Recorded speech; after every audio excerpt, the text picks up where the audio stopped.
It's time to talk about the Big 12 post-spring. We got to hop all around this conference, and we're going to talk about where things stand, a snapshot, if you will, of the Big 12.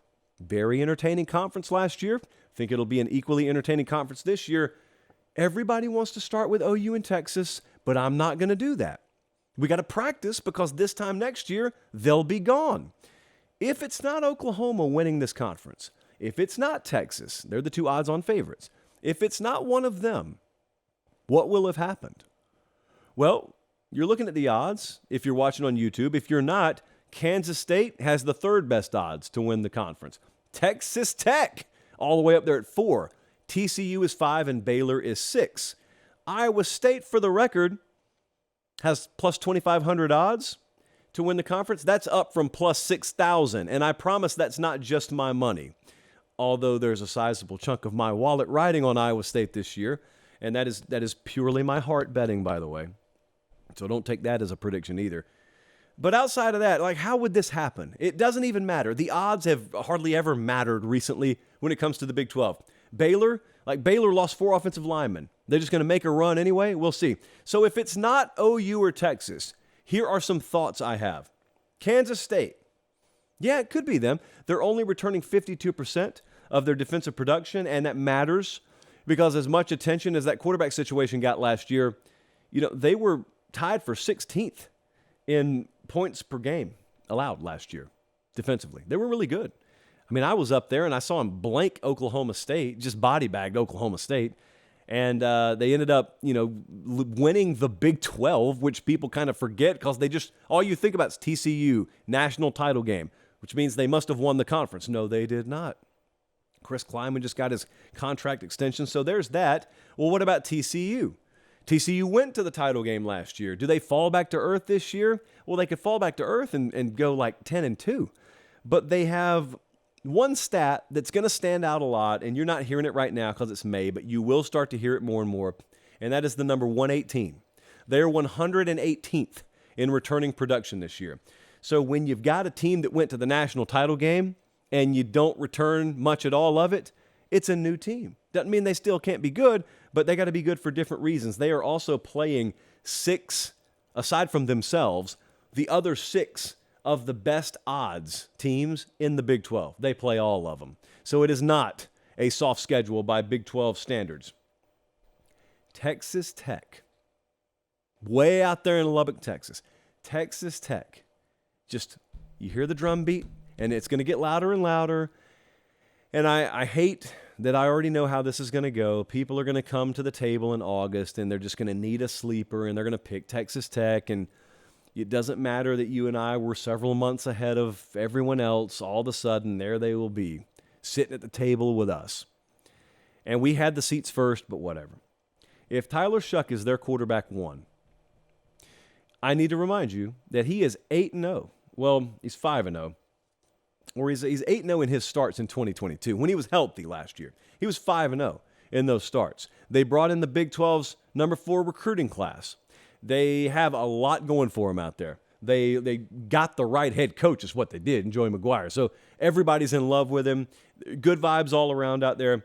And unlike the previous team I talked about, TCU, unlike them, Texas Tech, they got a good schedule draw. They play 5 of the 7 bottom teams in terms of odds in the Big 12. So let's just keep an eye on them. Also, their defense allowed 34+ in 4 of their 5 losses last year. That's where they have to improve. And they get that new offensive coordinator in there from Western Kentucky. They're going to run a ton of plays, man. He was Zach Kitley's the guy's name. He was 14th in plays per game run last year. So I love them. They open at Wyoming, but they get Oregon in there in week 2, and that's going to be a really underrated game because it's that date I've been telling you about where everyone in Texas, minus Houston, they go play Rice. Salute Houston. Everyone else plays a big out-of-conference game in the state that day. So Kansas, remember Kansas made a little noise last year and then fell off. They returned 85% of their production this year. That's second in FBS. They are one of 3 teams, though, that face OU and Texas. So a little bit of good, a little bit of bad there. Then you just have the who in the world knows crowd, and by that I mean West Virginia. I wrote 3 question marks on this piece of paper. I don't know. We didn't know if Neil Brown was going to still be the head coach there. They've got a tough non-conference. They play Penn State. They play Pitt. They go to TCU, to Oklahoma, to Baylor. And I don't know. I just don't know. But if it is Texas and Oklahoma, so that's the whole crowd of if it's not them. If it is Texas and OU, the last time that one of those two was not the preseason favorite to win the Big 12, how far back do you think you have to go? You got to go all the way back to 2015. And yet Texas has not won this conference since 2009, which even for the people who know they've struggled, has to be stunning. That is a punch to the chest. Do you know 2009? That was the year they played Bama in the title game. That's the last time that Texas won the Big 12 championship. That's a long time ago. And that's a conference that's been more than winnable in several years. Texas is going to be in good position. If I had to pick the conference right now, I'd pick Texas to win it, which means absolutely nothing. But I just have to warn you, last year, remember, the model, which I hold in my hand right now, the model was drunk on Texas. And it may very well be this year. But unlike last year, maybe I'll ride with the model when it comes to Texas this year. Their over-under win total is 9.5, heavily juiced towards the over. It does not surprise me that they're taking a lot of over bets right now on Texas. OU, in the meantime, needs the major bounce back. Texas has been trending in the right direction. Granted, they're 2 years in under Sark. They're only 1 year in under Brent Venables. But Vegas hung at 9.5 on Oklahoma, too. So they're looking at both of them, saying same win total and slightly better odds for Texas to win the conference. Texas is plus 110. OU is plus 325. But Oklahoma didn't have quarterback depth last year. They've got it now. Dylan Gabriel's there, but they got Jackson Arnold in there as a true freshman. Won the Elite 11 when we were out there last year. They play 6 of the bottom 7 teams in the Big 12 in terms of preseason odds. And, of course, they get Texas and Dallas. And whomst knows, maybe I'll be at that game again this year. Big turnaround needed, some kind of turnaround expected. You also need to remember they have those 4 newcomers this year. It takes a lot of getting used to, I know. You got Brigham Young, you got Central Florida, you got Houston, you got Cincinnati, but where do they fit in? It's one thing to know what conference they're in, but this is always interesting.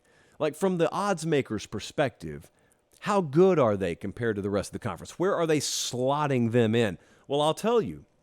Right now, Central Florida has the 7th best odds to win the conference. They're tied for the 7th best odds to win the conference. They are tied with Iowa State. So this is not scientific, but just to give you an idea of what Vegas thinks, they view Central Florida about equal with Iowa State. They view Brigham Young at 11. They put Cincy at, tied for 12? And Houston, the worst team in terms of odds in the conference to start the year. So most of these newcomers come in at the bottom of the conference. Central Florida viewed to be around the middle part of the conference. Central Florida, back-to-back 9-win seasons. They replaced 4 offensive linemen. Like, that's the big question for them. Brigham Young, one of 3 teams in the conference to play OU in Texas. Cincy is 124 in returning production this year. So they got gutted pretty thoroughly. Houston got ravaged by the portal. So it does not surprise me that those are the numbers Vegas put next to them. But nonetheless, that is where the new kids on the block there in the Big 12 are slotted. And again, you've got 3 teams with over-under win totals of 8 or more. And that's Texas, OU, and Kansas State. Game on in the Big 12.